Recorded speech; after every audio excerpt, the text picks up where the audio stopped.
Harper Kensington wasn't expecting her day to completely fall apart before noon. But there she was stranded in the middle of Fifth Avenue in the pouring rain, her tote bag soaked, her phone dead, and absolutely no cabs in sight. "Figures," she muttered, yanking her hood up, though it did nothing to stop the sheets of rain slapping her face. She'd just left her third interview of the week, another dead-end assistant position where the interviewer barely looked her in the eye. Rent was due in 8 days. Her bank account had less than $200, and now she was about to walk 20 blocks in heels that felt more like punishment than fashion.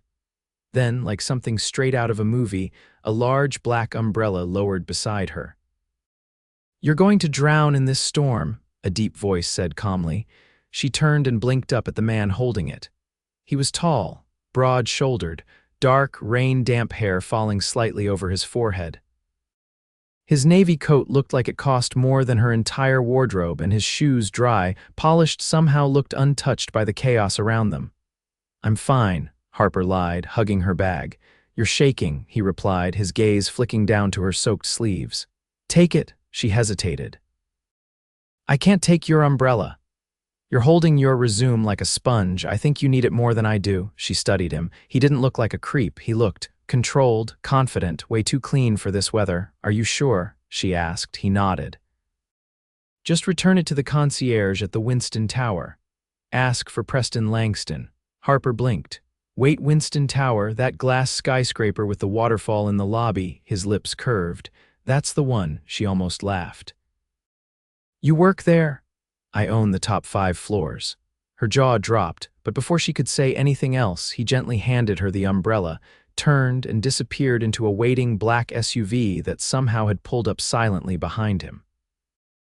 Harper stared at the umbrella in her hand like it might start talking. Who the hell was Preston Langston? 3 days later, Harper stood in the gleaming marble lobby of the Winston Tower, clutching the umbrella like it was made of crystal. She'd almost talked herself out of coming twice. But something about him had stuck in her head. She approached the desk. "Hi, I'm here to return this umbrella to Mr. Langston," the concierge smiled. "He's expecting you." "What?" Before she could ask, a woman in heels and a headset appeared. "Miss Kensington." "Right this way."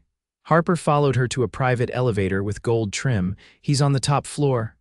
"I didn't make an appointment," Harper said, heart thudding. The woman just smiled.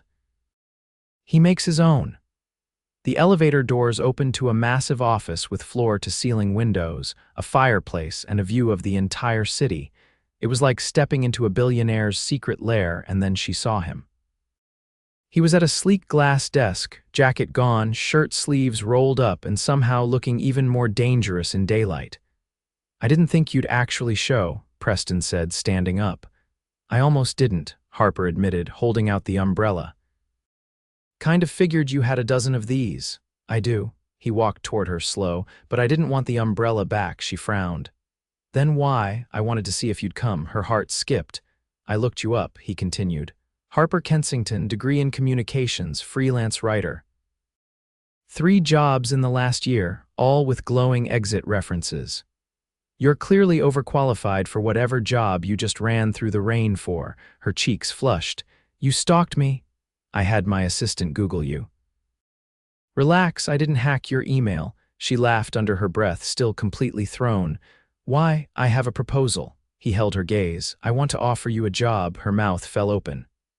"My executive assistant is going on maternity leave. You'd be working directly with me. High stress, long hours, but it pays 6 figures and comes with full benefits." Harper stared at him, stunned. "I don't understand," she said. "You met me for 30 seconds. Why me?"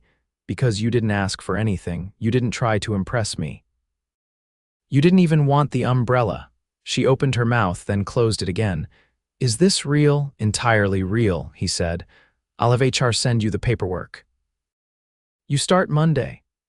By the following week, Harper was seated in Preston Langston's private conference room, watching him command a team of 20 executives with one glance. He didn't yell, he didn't posture, he just had this presence like gravity, and even more confusing, he was kind to her. Every time she brought him coffee, he said thank you. When she stumbled over a name in a meeting, he covered for her without blinking. and when she accidentally spilled water on herself during a lunch briefing, he handed her a fresh shirt from a drawer in his office, her size, her style. "You keep clothes for your staff in your desk?" she asked, baffled. "No," he said. "I had that brought up this morning. I figured you'd spill." She stared at him. "You're impossible," he grinned. "You're interesting." They weren't dating, they weren't even flirting. And yet Harper couldn't stop thinking about him. She saw the way other people looked at him, like they were intimidated or trying to impress him. She didn't feel that way. Around Preston, she felt like herself. And sometimes, when they were alone in his office, he looked at her like he was thinking something he shouldn't say. One evening, as they walked out of the building together, she asked, "What made you stop for me that day? You could have just kept walking." He glanced down at her. "You looked like you were about to cry." "I was," she admitted with a laugh, "and you didn't ask for help. That's what caught my attention." She looked up at him. "Why does that matter to you?" He paused, then said quietly, "Because I know what it's like to need help and not ask." She didn't ask what he meant. She just let the silence settle between them, and then he opened his umbrella, yes, the same one, and held it over her again. "Let me walk you home," Preston said. She hesitated. "You don't have to. I want to." And so, for the second time, Harper walked through the rain under his umbrella. Only this time, she didn't feel like a drenched stranger. This time, it felt like something was starting. Harper stood at the edge of the Langston Foundation gala, fingers tightening around the wine glass she hadn't sipped from. She hadn't expected the invitation. In fact, she'd assumed it was a mistake when the courier delivered the velvet envelope to her apartment. But there her name had been, embossed in gold. Miss Harper Kensington, guest of Mr. Preston Langston.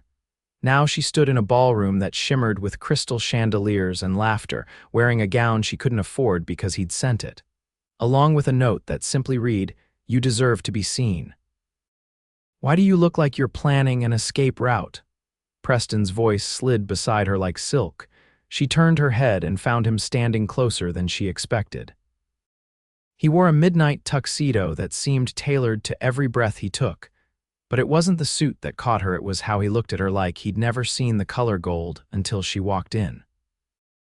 "I don't usually get invited to parties where people auction off yachts and vacation homes," Harper said, keeping her tone light.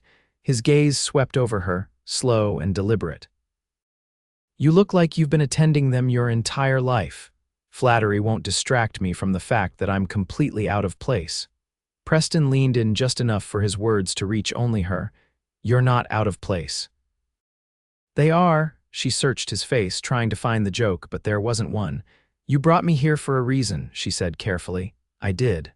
"Then tell me what it is." He watched her for a long moment before speaking. "I want you to see the world you belong in." Harper blinked. "That's a bold assumption." "Not an assumption," he said. "A fact." She laughed once softly. "You don't know me well enough to say that." He tilted his head. "Then let me." Before she could respond, a woman with diamond earrings the size of grapes approached and placed a hand on Preston's arm. "Darling, the ambassador's wife is looking for you. Something about the silent auction." Preston didn't shift his gaze from Harper. "Tell her I'll be there in 10 minutes. The woman's eyes flicked between them. "Of course." After she left, Harper raised an eyebrow. "Darling," he gave a short breath of amusement. "Eliza, family friend, spent one summer convincing everyone we were engaged." "Well, that explains the glare she gave me." "She glares at everyone. You just noticed because you're honest." Harper narrowed her eyes. "You're doing it again." "What?" "Saying things that sound like compliments but are really psychological evaluations." He smiled at that genuinely. "You make it easy." She turned away before her face could betray her. "You should go talk to the ambassador's wife. She'll survive 10 minutes without me." "I might not," Harper muttered. "Then let's get some air." They stepped onto a terrace that overlooked the city's skyline, the buzz of the party muffled by the glass doors behind them. The night air was crisp, carried the scent of rain still lingering from earlier. "She really thought you were going to marry her?" Harper asked, arms folded against the chill. "People believe what they want when it's convenient," Preston said. "And what do you believe?" He looked at her, then really looked. "That convenience is overrated." She turned toward the railing. You say things like that, and I don't know if you're being philosophical or just trying to get a reaction. Maybe both, Harper exhaled, watching the mist of her breath fade. I'm not used to this, the attention, the whatever this is. Preston stepped beside her, close but not touching. Neither am I, she glanced at him. You expect me to believe that? I expect you to believe I don't invite people into my orbit unless I have a reason. And what's your reason with me? I haven't figured out if you're the storm or the calm after it. Harper's heart tripped. That sounds dangerously poetic for a man who runs a company worth billions. He turned fully toward her. Maybe that's what you don't understand. Money doesn't filter out chaos. It just gives you a better seat to watch it. Harper was quiet for a moment. You said you knew what it was like to need help and not ask. Preston's jaw tightened slightly, the only crack in his calm. My father was a mechanic. My mother cleaned offices at night.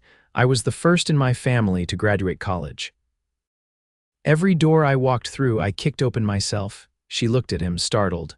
But you don't fit the part, he said. I learned early how to dress the part I wanted, not the one I came from. Harper's voice softened. Why are you telling me this? Because you're the first person I've met in years who didn't look at me and see a number. They stood in silence again, the sounds of the city far below them. Finally, Harper said, I don't know what you want from me. Preston's voice dropped to something almost vulnerable. That's the first time in a long time I've asked myself the same question. A gust of wind brushed her hair into her eyes. Before she could tuck it back, his hand lifted gentle, uncertain, and smoothed it behind her ear. She didn't move. Neither did he. Then someone called his name from inside, and the moment fractured. Harper stepped back. You should go. Preston looked at her for a beat longer, then nodded once. Don't leave before I find you. She didn't promise. She didn't have to. He already knew she wouldn't. As he disappeared back into the glittering lights, Harper gripped the railing, pulse racing. He was supposed to be a stranger with an umbrella. So why did it feel like he was unraveling everything she thought she knew about herself? The next morning, Harper could still feel the echo of Preston's fingertips against her skin.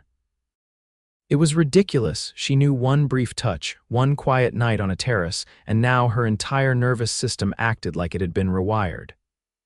She wasn't 17.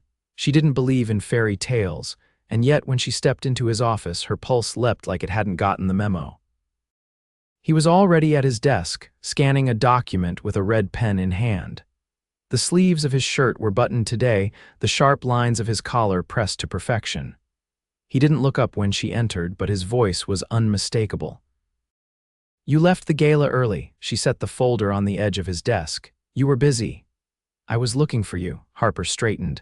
Preston, I'm not playing a game, Harper. I'm just telling you the truth. She folded her arms, unsure what to do with the quiet weight of his attention. I don't want to become another one of your stories, the girl who worked for the billionaire and blurred all the lines until it fell apart. He finally looked up. Then don't be a story, be the exception. She stared at him, stunned into silence. Before she could gather a response, his intercom buzzed. He pressed the button. Mr. Langston, Mr. Kavanaugh is here. He stood. Send him in. Harper stepped back as a man in a dove-gray suit walked in, his hair slicked and smile tight. His handshake was brisk, his eyes sharp. Preston, he said, didn't expect you to be in town this week. I rearranged some things, Preston replied. Harper, this is Damon Kavanaugh. He runs the European side of Langston Holdings. Damon's gaze lingered on her a second too long. Pleasure, she nodded politely, stepping aside. I'll leave you two to talk. Preston's voice followed her out. Harper, wait in the conference room. I'll be 5 minutes. She didn't argue, but behind the closed door she couldn't help noticing Damon's voice drop low, then rise in agitation. She wasn't trying to eavesdrop, but the walls weren't exactly soundproof. She's the assistant, Damon asked sharply. Since when do you hand out 6-figure contracts to strangers with no connections? She's qualified. And she's not your concern. You're not usually this reckless. I'm not usually interested. Harper tensed. She didn't want to hear more, didn't want to know that her job, her place here, was something people questioned behind doors they didn't expect her to hear through. When Preston entered the conference room minutes later, she didn't let him speak first. Did you hire me because you were interested? He stopped, the door swinging shut behind him. I hired you because you were capable. Anything else came later. You should have told me people would think otherwise. I don't care what they think. I do." He approached her, measured as always. "You want me to pretend I don't feel something when I'm around you. I want you to remember I'm not a risk you can absorb without consequence. I don't see you as a risk. I see you as the one thing lately that doesn't feel calculated." Harper turned away, but he caught her wrist gently. "I haven't done this before," he said. "Not like this." She narrowed her eyes. "You really expect me to believe you've never dated someone who works for you? I've never brought anyone into my world who didn't want something from me. And you think I don't?" He didn't let go. "You haven't asked me for a single thing."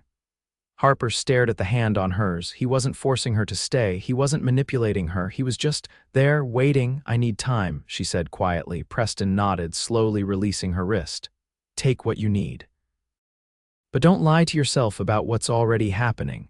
She left the room without another word. The next 2 days passed in an uncomfortable silence. Preston didn't hover, he didn't push, but he also didn't retreat. Every morning she found a fresh latte on her desk, just the way she liked it. Every email was polite, professional, but undeniably personal in tone. He saw her, even when he said nothing. Then, on Friday afternoon, a call came through her desk line. "Miss Kensington, this is Marla at Langston Legal. We received the documents you requested for the Kensington Trust review." Harper blinked. "I didn't request anything." "Oh," the woman on the other end said, confused. "Mr. Langston asked us to conduct a pro bono audit on your behalf, some old family assets in your name. He said you might not be aware." Harper's chest tightened. "Thank you, I'll call you back." She paced for several minutes before storming into Preston's office. "You looked into my past." He didn't flinch. "I requested a legal review of holdings your grandfather left dormant." "It's not invasive, it's protective. You didn't ask. You wouldn't have let me." "That's not the point." Preston stood slowly. "I'm trying to give you the tools to stand on your own, Harper, not tie you to me." Her voice dropped raw. "And what if I don't want you fixing everything?" He paused. "Then tell me what you do want." She shook her head. "I don't know yet." He crossed the room to her, stopping just a breath away. "Then let me show you who I am without trying to save you." Her heart pounded. "I'm not used to people getting involved without an angle. I'm not used to someone seeing past mine." The silence between them was heavier than before, charged, full of everything they hadn't yet said. He didn't touch her. He didn't lean in, but his voice was low and certain. "Come with me tomorrow night." She hesitated. "Where?" "Somewhere that has nothing to do with boardrooms or ballrooms." She hesitated, then nodded once. "Okay." He let out a breath, almost imperceptibly. "I'll pick you up at 6. She turned to leave, but his voice stopped her at the door. "And Harper," she looked back. "I'm not falling for you because you borrowed my umbrella." Her breath caught. "I'm falling for you because you never once asked me to give it back." Harper stood barefoot on the rooftop terrace of a converted artist's loft in Soho, her heels discarded beside a wrought iron table set for 2. The city hummed below, but up here, it was quiet, just the rustle of wind and the distant glow of headlights. She hadn't expected this when Preston had picked her up in a vintage Aston Martin with the top down, Sinatra playing faintly through the speakers. He hadn't said where they were going. "Only, trust me." The table was lit by lanterns strung on copper wires, their soft, golden light flickering across the linen napkins and hand-thrown ceramic plates. There was no staff, no photographers, no branded wine bottles. Just homemade pasta he'd rolled the dough himself, and a simple salad with basil he picked from a rooftop garden Harper hadn't even known existed. She leaned against the railing, hair tousled from the breeze, dress fluttering at her knees. When she turned, he was watching her. Not in the way powerful men often looked at women, assessing, calculating, but like he was memorizing a moment he never wanted to forget. "Why here?" she asked, gesturing to their private, perfect corner of the sky.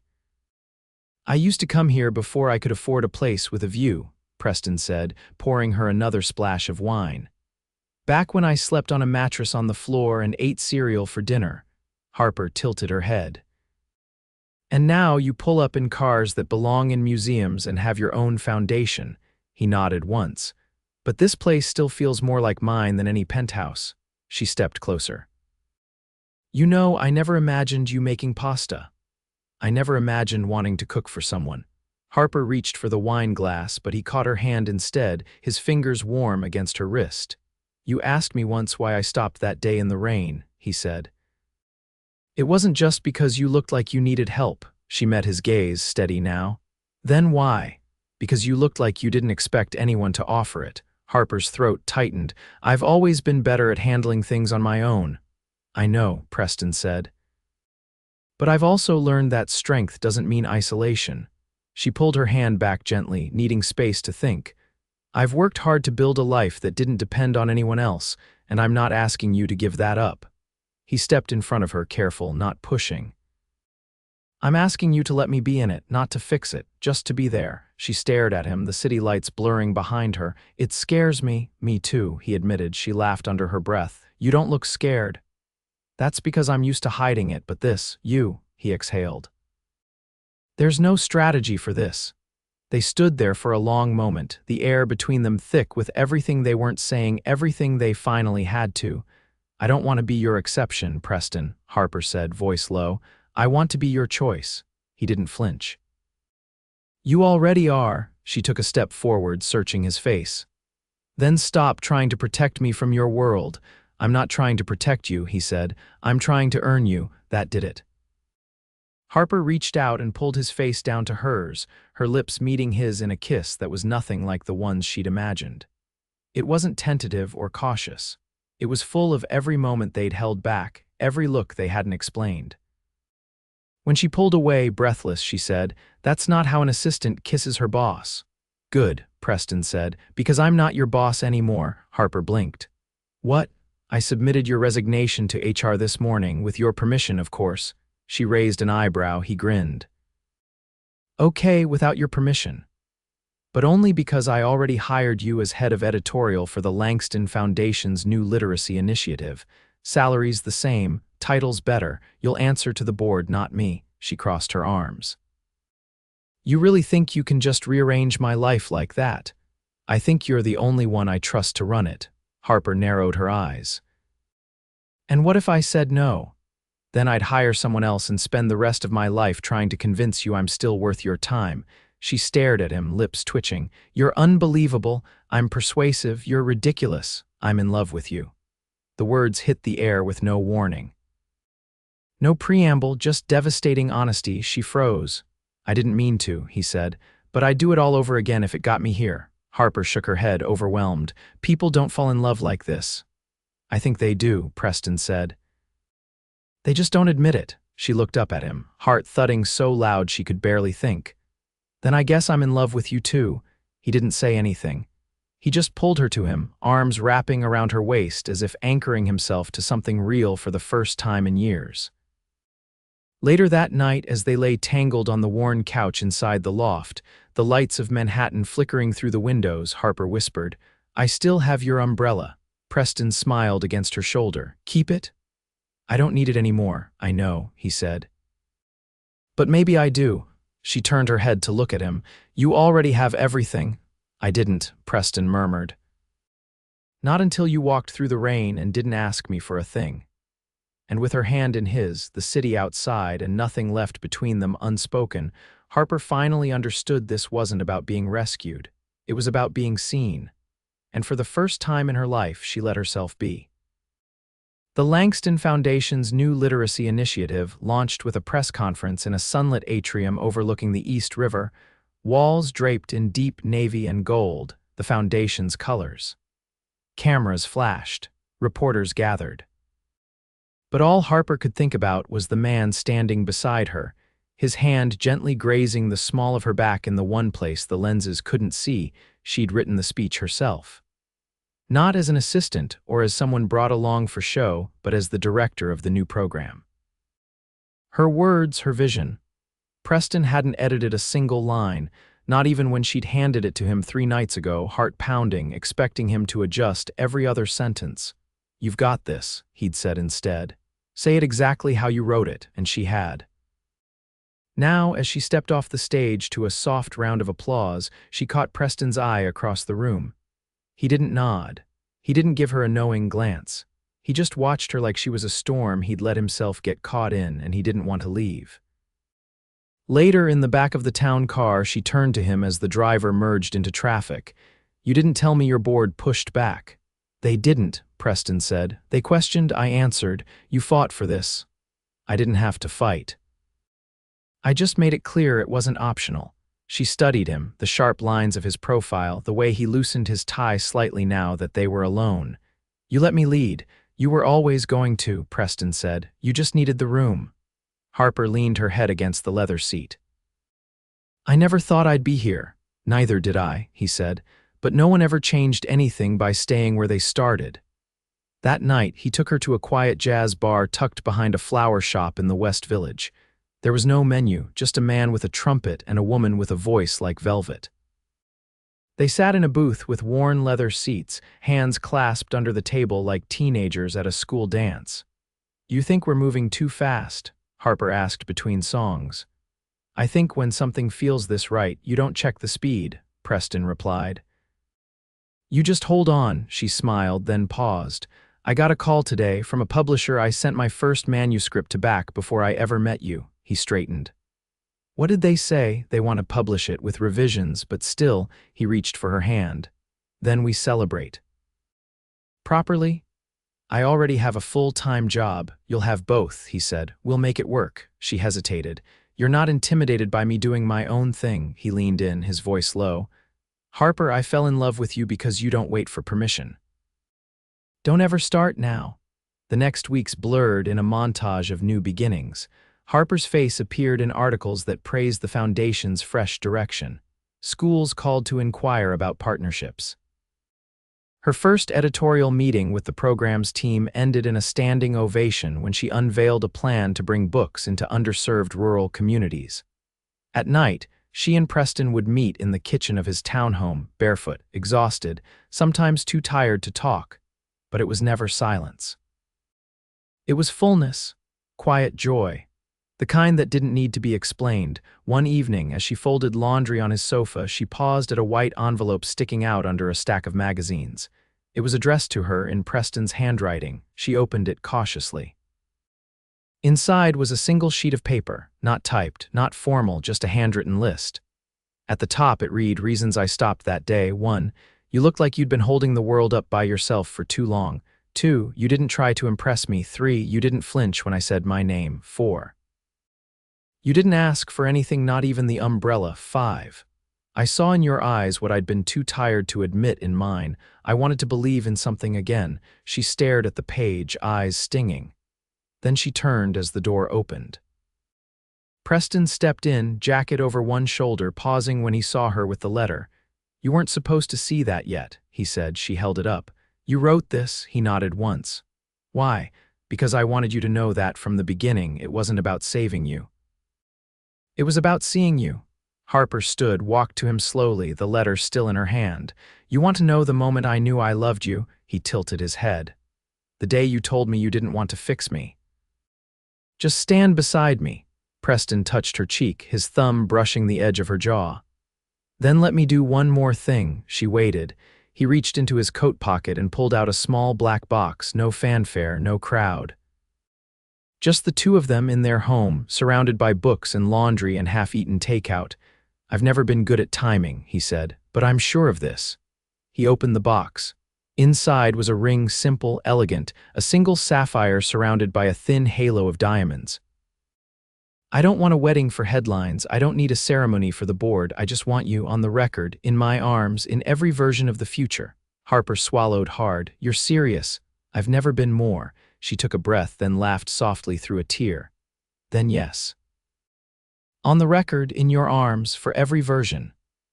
He slid the ring onto her finger. It fit perfectly. Later that night, they danced in the living room to a scratchy old record, barefoot and wrapped in each other. And when they finally fell asleep, it wasn't in a penthouse or a hotel or some glittering ballroom. It was in the space they'd created, warm, real, theirs. 3 months later, they were married in a small ceremony at the rooftop where he'd first made her pasta. The only guests were close friends, the Foundation staff, and the woman who ran the flower shop downstairs. She cried through the vows. Harper wore a dress that wasn't designer. Preston wore the same cufflinks his father once pawned and later reclaimed after his first big promotion. They read vows that didn't rhyme, didn't sparkle, but were so achingly honest that even the efficient had to pause. Afterward, they toasted with champagne someone had accidentally chilled with sparkling water, and no one cared, because it wasn't about the perfect picture.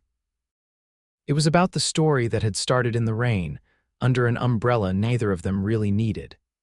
And for the rest of their lives, every time it rained, Harper would open that very umbrella and smile because once, that simple gesture had led to a love that changed everything.